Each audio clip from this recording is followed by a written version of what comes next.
waaqayyo guyyaa kana hundumaa ayyaana isaaf eebbasaatiin waan nu geggeesseef waan nu gammachiiseef galanni isaaf haa ta'u. harka walitti rukunnee waaqayyoof galata alaan. haleluuyaa. maqaan waaqayyoo haa eebbifamu.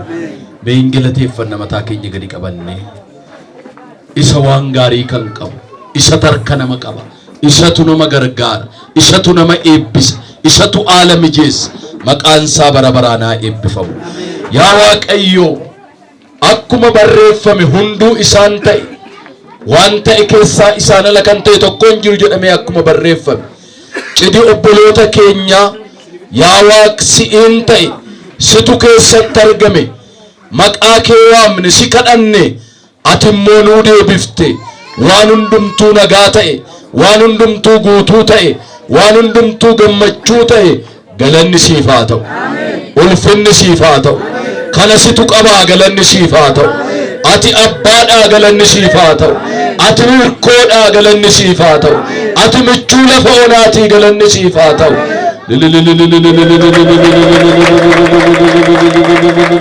warra mana kee keessa guguuf warra maqaa kee waan warra siif jiraate ingattu yaa waaqayyo hin dhiiftu bukkee dhaabattee milkoomsi taasiif haa galatu. gargaarsa ijoollee keenyaa gootee galanni siif haa ta'u. eebba isaanii baay'iftee maqaan kee haa eebbifamu. ammas irraa afaan bara isaanii harka keettee haa xumuramu. ayyaanni kee isaaniif haa baay'atu. waan hundumaanuu haa eebbifamani. namni yaa waaqa nama amma ammaatti wajjin dhama'aa wajjin gatii baasaa miidhagsaa fi oolan kun ijoolleen kun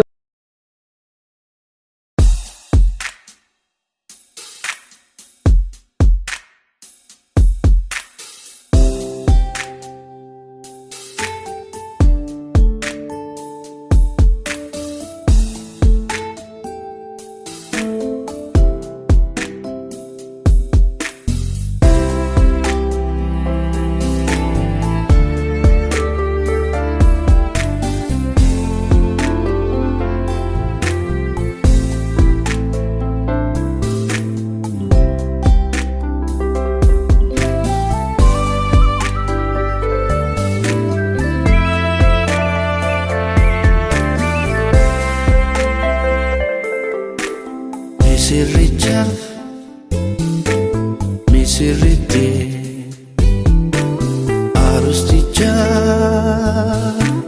arustiti gofta Yesus faresina tolcholiti adesina tolcholiti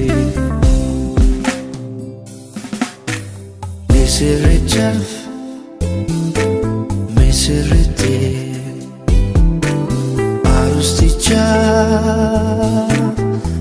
arustiti gofta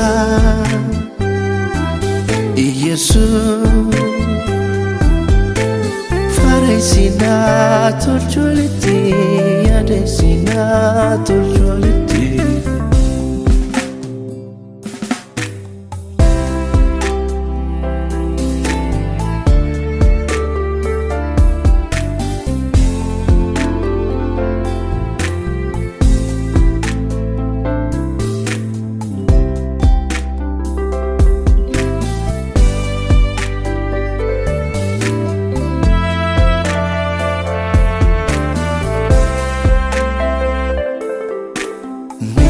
tole jidi keessan tole misirole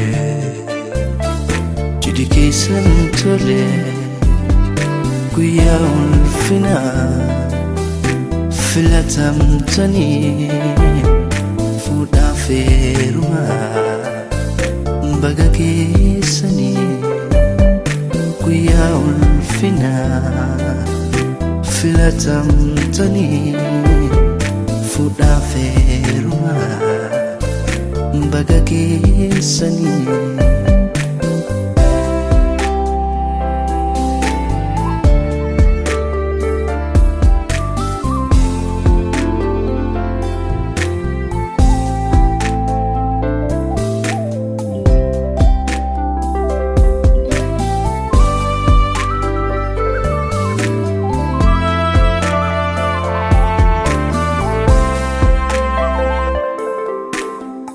Dagari kanabate bulu Gofta isini agodu Dagari gambara mo Gofta isini agodu Misirejaf Misirete Arusticha Arustiti Gofta Yesus Faresina tolcholiti Yadesina tolcholiti